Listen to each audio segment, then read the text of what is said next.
Émotionnel ou rationnel, en accord ou à l'opposé. Les rencontres de l'heure. On s'en va en Angleterre avec le premier ministre britannique. Non, avec Philippe Lorange. Bonjour, Philippe. Oui, je sais, je suis moins prestigieux quand même. J'espère que vous m'accepterez quand même. On est très content, puis on est content d'avoir des nouvelles sur ce sujet-là qui est très, très, très intéressant. De voir aussi que là, le premier ministre a décidé que c'était assez la récréation. Là. Il a décidé qu'elle intervenait et qu'elle arrêtait ce monde-là. Oui, mais ça, là, on parle justement des émeutes au Royaume-Uni. Donc, j'en avais déjà parlé ici, suite, comme on sait, à une tuerie qui a lieu le 29 juillet dernier, donc il y a déjà une semaine au Royaume-Uni, qui a coûté la vie de 3 jeunes fillettes. Donc, c'est dans un cours de danse, c'était des jeunes fillettes qui faisaient des danses sur du Taylor Swift. Ben oui. Et donc, il y a un jeune d'origine rwandaise de 17 ans qui est entré là au couteau, qui en a tué 3, blessé 5 autres enfants et blessé 2 autres adultes qui étaient présents.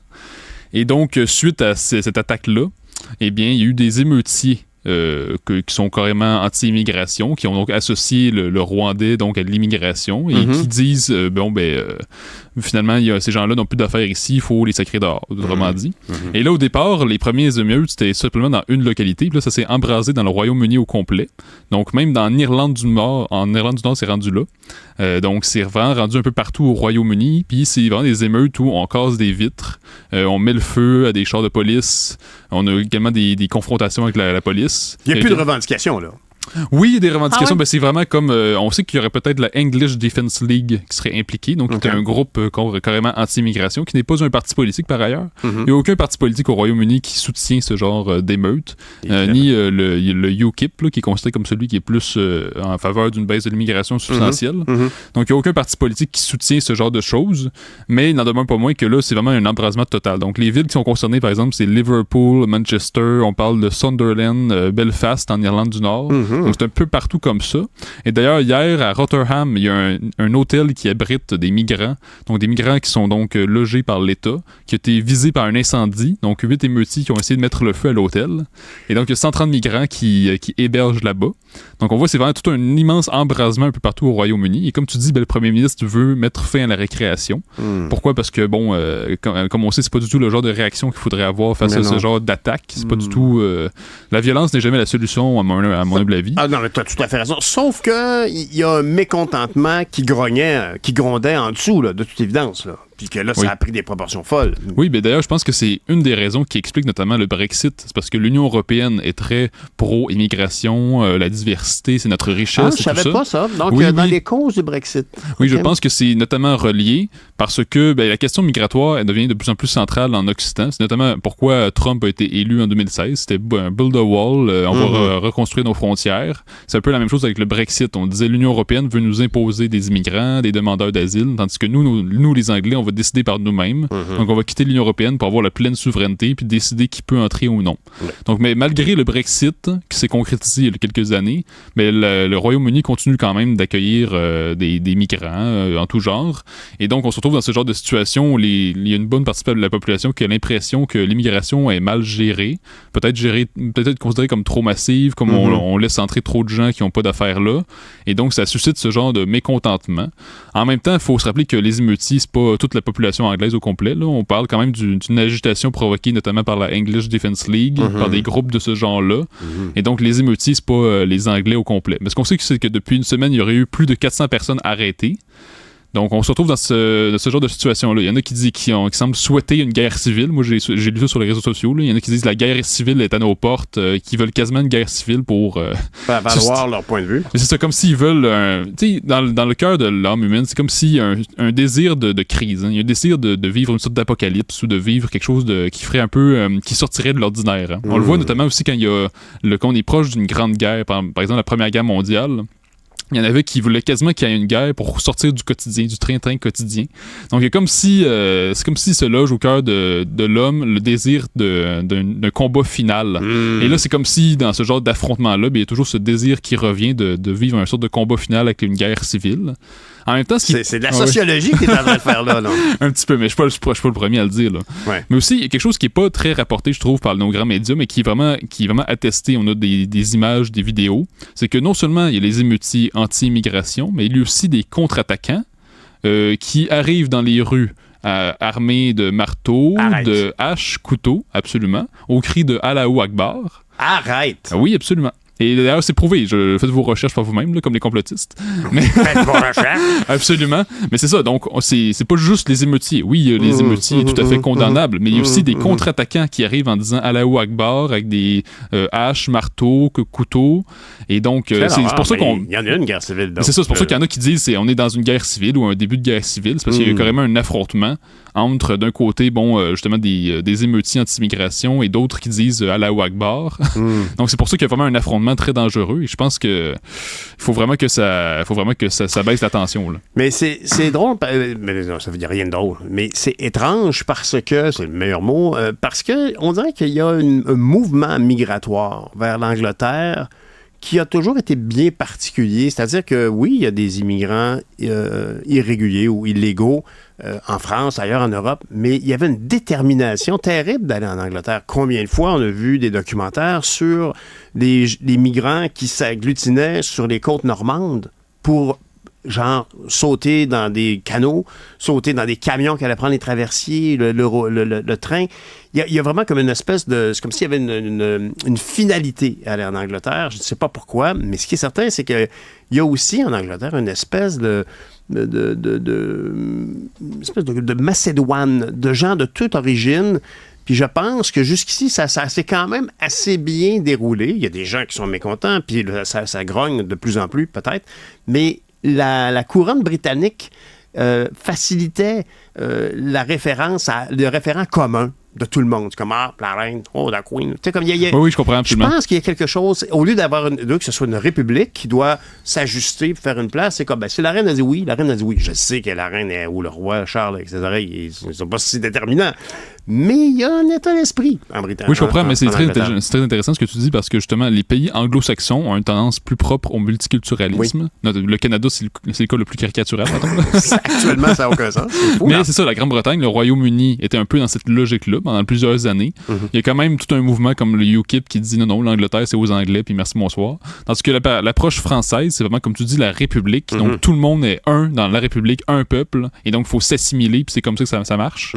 Mais justement, tu remarques qu'au Royaume-Uni, il y a des migrants qui s'essayent, même s'il y a la Manche, c'est une île quand même. Good. Pourquoi? C'est l'endroit le plus difficile à atteindre en Europe, ça c'est sûr. Absolument. Mais c'est pourquoi? Parce que moi, je pense que le mot qui se passe chez les passeurs, parce que le marché des passeurs, c'est vraiment beaucoup d'argent. C'est vrai. Et donc, le mot qui se passe, c'est que des pays comme ceux de l'Europe de l'Ouest sont plutôt permissifs et laissent entrer. Pourquoi? Parce que justement, comme on le sait, à Rotterdam, justement, il y avait un hôtel avec des migrants qui sont logés par l'État. Donc, c'est payé par l'État. Mais les migrants ne s'essayent pas beaucoup en Pologne. Pourquoi? Parce que les Polonais ne laissent pas ouvert leurs frontières. Là. Et moi, je me souviens, il y avait des migrants, une fois, je pense qu'il y a 1 ou 2 ans, ils essayaient de passer en Pologne par l'Est. Puis qu'est-ce qu'a fait la Pologne? Ils ont juste placé plein de militaires à la frontière. Puis on dit, si vous essayez de passer, on tire nous autres. Incroyable. Fait qu'ils essayent pas. Mais c'est comme ça que ça fonctionne. Donc le mot se passe que les pays d'Europe de l'Ouest sont permissifs, sont accueillants, ils sont ouverts d'esprit. Parce que l'Europe de l'Est, non, on veut rien savoir. Donc ils n'ont pas le même genre d'enjeu en Europe de l'Est. Donc c'est le genre de sujet qu'il faut aborder le plus possible pour éviter ce genre de confrontation qui en finit plus. Ouais. Et on peut pas laisser Ottawa faire impunément ce qu'ils ont fait, c'est-à-dire exagérer dans le nombre d'immigrants souhaités, c'est-à-dire fermer les yeux sur le nombre de passages illégaux aux frontières et fermer les yeux sur le fait que c'est la province, j'allais dire ça, mais c'est le Québec qui a un enjeu linguistique particulier qui doit absorber ces gens-là qui ne parlent pas français. Et c'est fait de façon crasse. Pas les gens qui arrivent. Le gouvernement a laissé ces choses-là. Voyons non, on est en 2024, tu ne peux pas me faire croire que tu ne savais pas qui c'est qui s'en allait chez nous. C'est dans le cas canadien, justement, je pense que c'est ce matin que je lisais justement que encore pour le mois de juin 2024, je crois, c'est pour le dernier mois de juin, on montrait que c'est toujours l'Ontario et le Québec qui reçoivent le plus grand nombre de migrants, alors que on n'arrive pas à répartir. Puis comme je t'avais déjà dit ici, suite à je sais plus comment on appelle ça, la convention des provinces. Oui, le conseil des provinces. Ouais, la fédération. Conseil de la fédération. Là, qu'on est sorti. Conseil provincial. Ouais, j'ai hâte qu'on soit indépendant quand même. Mais donc, suite à ce conseil-là, il y a juste le Manitoba, puis la Saskatchewan, puis Terre-Neuve qui sont montrés ouverts à recevoir plus de migrants. Mais là, c'est des petites populations, ils vont pas accueillir un immense bassin de migrants qu'on a reçus au Québec, alors que l'Alberta et la Colombie-Britannique veulent rien savoir, ils disent qu'ils en ont déjà reçu pas mal. Donc... Mais tu sais, ça, là, c'est inadmissible que Ottawa gère pas ça. Parce que c'est Ottawa qui doit répondre à l'international de l'accueil qu'il fait à un demandeur d'asile, qui sera peut-être pas reconnu, mais on doit l'accueillir. C'est malheureux, mais c'est le même. Le gars, la fille arrive, demande asile, on est obligé de la prendre. Il n'y a pas de discussion. C'est comme ça. On est obligé de la prendre. Alors, c'est au Canada d'assumer cette responsabilité-là et de là, de dire, ben, où est-ce que je vais envoyer tout ce beau monde? Pourquoi pas au Québec, où justement ils se battent pour protéger leur langue française? On dirait que c'est délibéré. Honnêtement, là, ça a l'air d'être délibéré. Puis je pense pas que ça l'est. Mais c'est dangereux, ce genre de négligence, de dire, oh, faut au Québec, je chiale tout le temps, on les écoute plus. En gros, c'est ça qui nous est. Mais je pense que c'est peut-être pas délibéré, comme tu dis, c'est peut-être pas conscient, mais genre inconsciemment, c'est parce que c'est un autre peuple, les Canadiens anglais. Ah, ben donc pour eux, les Québécois, c'est comme l'espèce de. C'est la benne à ordures, donc regarde, là, c'est les choses qu'on veut pas gérer. Non, mais. Benne à ordures. Non, mais au sens que on dompe les problèmes au Québec. Tout ce qui se passe au Québec, on se dit, bah, de toute façon, c'est une province de déchets. Là. On les comprend pas, on les connaît pas. J'ose pas croire que t'as raison, mais c'est vrai par contre qu'aussitôt que Doug Ford a dit, là, ça marche pas, les hôtels de Niagara sont pleins. Qu'est-ce qu'on fait?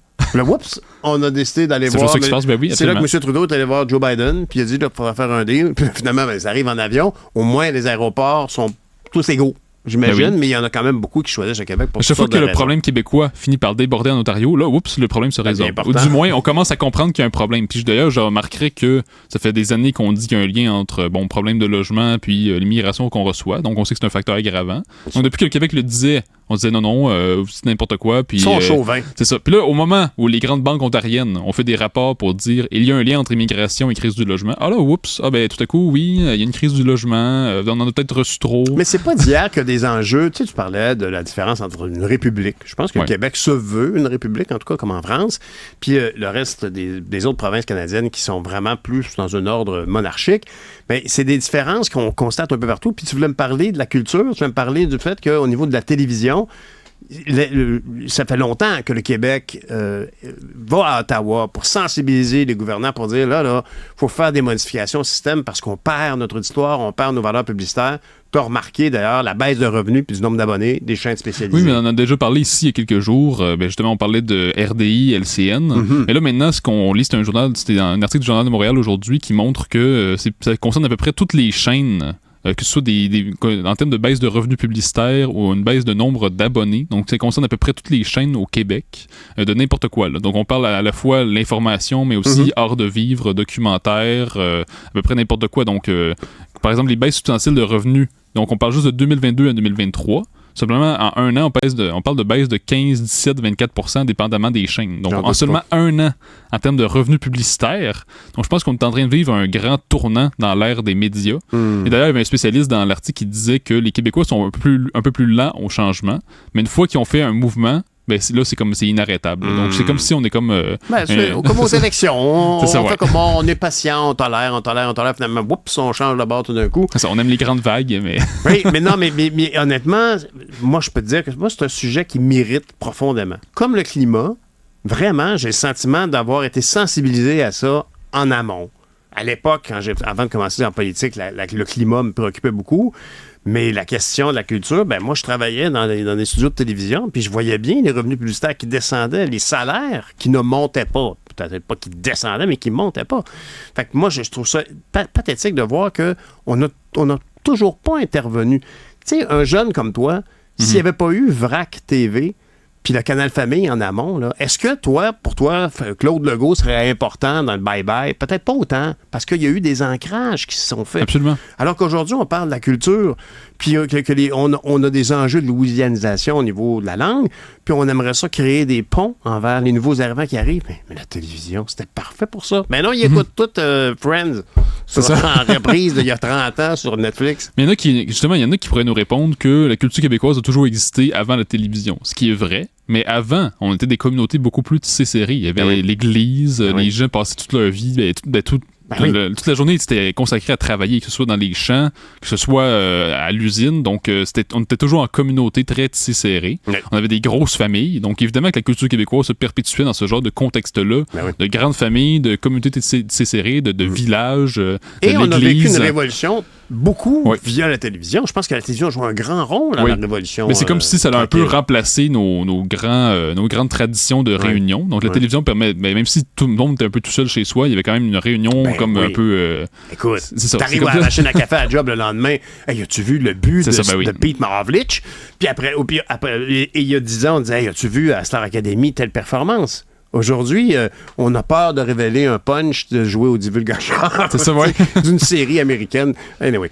Non, c'est ça, c'est quand même dommage. Puis, c'est ça, justement, je pense que des émissions, comme tu dis, justement, Star Academy et tout ça, ça permet de révéler des talents québécois, différentes émissions québécoises, non seulement pour la musique permettre de révéler des talents, mais aussi des acteurs. Bien sûr. Parce que quand on regarde le Canada anglais, ils n'ont pas vraiment leur propre série, leur propre film. Non, et donc, c'est pour ça. les jeunes qui veulent montrer leur talent à n'importe quoi, c'est aux États-Unis que ça se passe. C'est vrai. Et les États-Unis, c'est un immense marché, puis il n'y a pas beaucoup de gagnants. Là. Dans le cas québécois, on est entre nous, puis ça permettait de laisser beaucoup plus de talent, puis on est des gens qui ont beaucoup d'imagination, de créativité. Ouais. Donc je pense qu'on est capable de continuer à faire preuve de créativité dans l'avenir. Mais il faut le plus possible qu'on trouve une solution en dehors, non seulement du câble, mais aussi en dehors, il faut qu'on investisse le plus possible Internet et tous ces genres de milieux-là. Tu as tellement raison. On va en parler d'ailleurs parce que je pense que il y a beaucoup en jeu au niveau de notre pérennité culturelle. Merci beaucoup, Philippe. Merci. Salut, bonne journée. Bye. Bye.